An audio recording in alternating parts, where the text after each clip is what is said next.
I've come from Manchester, just across Manchester today. I've been a hip-hop fan for almost longer than I can remember. You know, you're talking more than 20 years. I heard that the exhibition was on, and I thought it was something I really wanted to come down and see. There's a lot of stuff I didn't know, actually, especially early stuff that was way before my time. I know this place is really well known for quite a lot of its modern funky stuff. I've been here before, so I just wanted to come back, and my friends told me about the hip hop thing, which is quite unusual for a museum to do, so I just wanted to come and see all this crazy stuff. It's really colourful. Like, I love music, I'm a musician myself. I think all of it's really good. I think it's just really well put together. I mean, you know, it's really informative, it's fun, it's funky, and there's some great photography as well. Really good to see the kind of image of it and the style and the kind of people that do it and did it.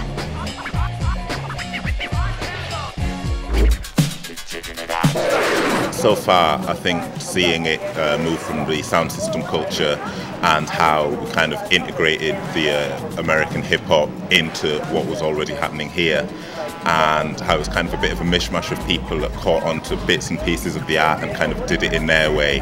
And I've just been looking at the section on the first few UK hip-hop releases as well.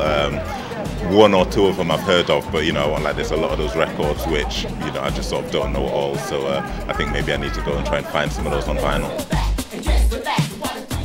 You know, you've got the 7 distinct stages of hip hop. You've got it quite kind of tiered, and yeah, it is with the kind of wee explanations in the photos and then the films that kind of explain it a little bit more, and just the kind of comments on the culture, which is really nice.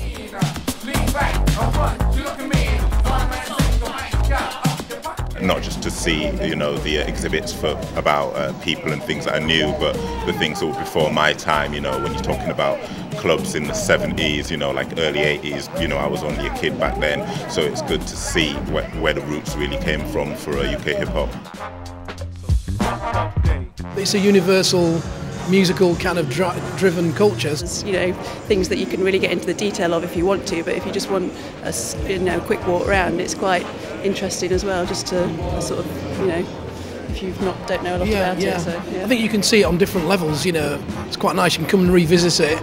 You know, if you're really into that scene, and also it's just interesting to come and see. You know, and get, well, it's an education, isn't it? It's really interesting. I think it could go anywhere. I mean, obviously, while Manchester is, you know, accessible by train, it's not that far from anywhere. I think certainly any major city with, you know, the kind of space to put it on, I think, you know, could see it. You don't normally see an ear attached to a mouse most of the time. It just caught my attention because it looked kind of weird. I think any kind of gallery exhibit, you know, museum exhibit, it's good to go along and see things that maybe you don't know about, and you know, expand your mind a little bit. So I think it explains so much background that you don't necessarily have to be into the music to get something from it. Even though it's a London thing, my lyrics reach every quarter. Father, don't be mad, ask it.